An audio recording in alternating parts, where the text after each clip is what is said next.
काल तुंगतमध्ये अवैध धंदे आणि दारूबंदीसाठी सरपंचासह ग्रामस्थांचं उपोषण कालपासून सुरू झाले आणि आज दुसरा दिवस आहे. खरं तर आंदोलनकर्त्यांची उपोषणकर्त्यांची तब्येत खालावली असल्याची माहिती वैद्यकीय पथकाने दिली. त्यांचा बीपी लो झालाय आणि आंदोलन सोडण्याची गरज असल्याचं वैद्यकीय पथकाकडून सांगण्यात येत आहे. तर आपल्यासोबत तुंगत गावच्या सरपंच आहेत. त्यांचीही तब्येत या ठिकाणी खालावली आहे. बघूयात आपण संवाद साधूया नेमकी आज काय परिस्थिती आहे, प्रशासनासोबत काय बोलणं झाले, तब्येत खालावते, प्रशासन सांगते की उपोषण सोडण्याची गरज आहे. सकाळी आले होते एक्साइज वाले.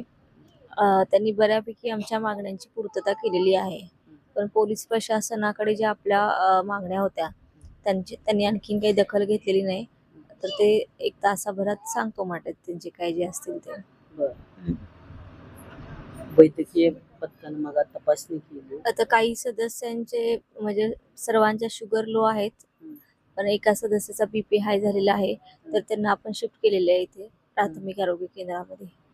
आणि बाकी मग सगळ्यांचे शुगर लो झालेले आहेत, बीपी पण बऱ्याच जणांची लो आहेत.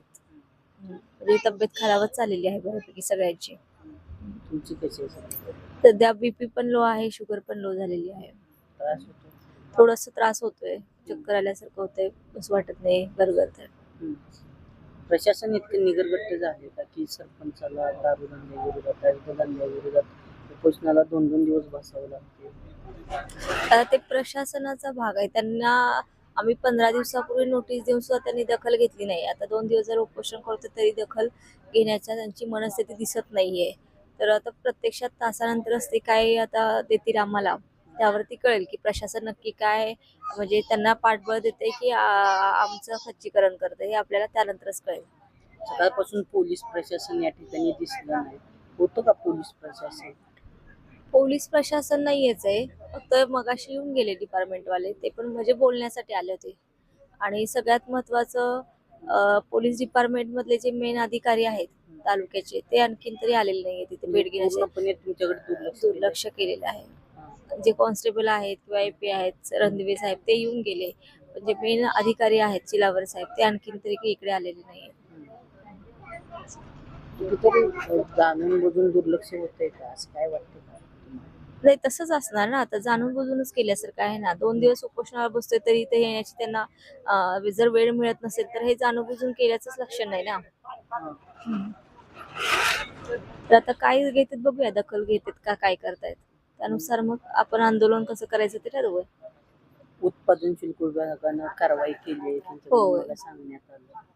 उत्पादन शुल्काने केलं. त्यांना आम्ही सांगितलं होतं की जिथे जिथं दारू विक्री होते तिथे तुम्ही सील करा. तर त्यांनी बऱ्यापैकी सगळ्या ठिकाणी सील केलेलं आहे. 1-2 ठिकाणं राहिले जिथे त्यांना सापडलेलं नाही अशी ठिकाणं.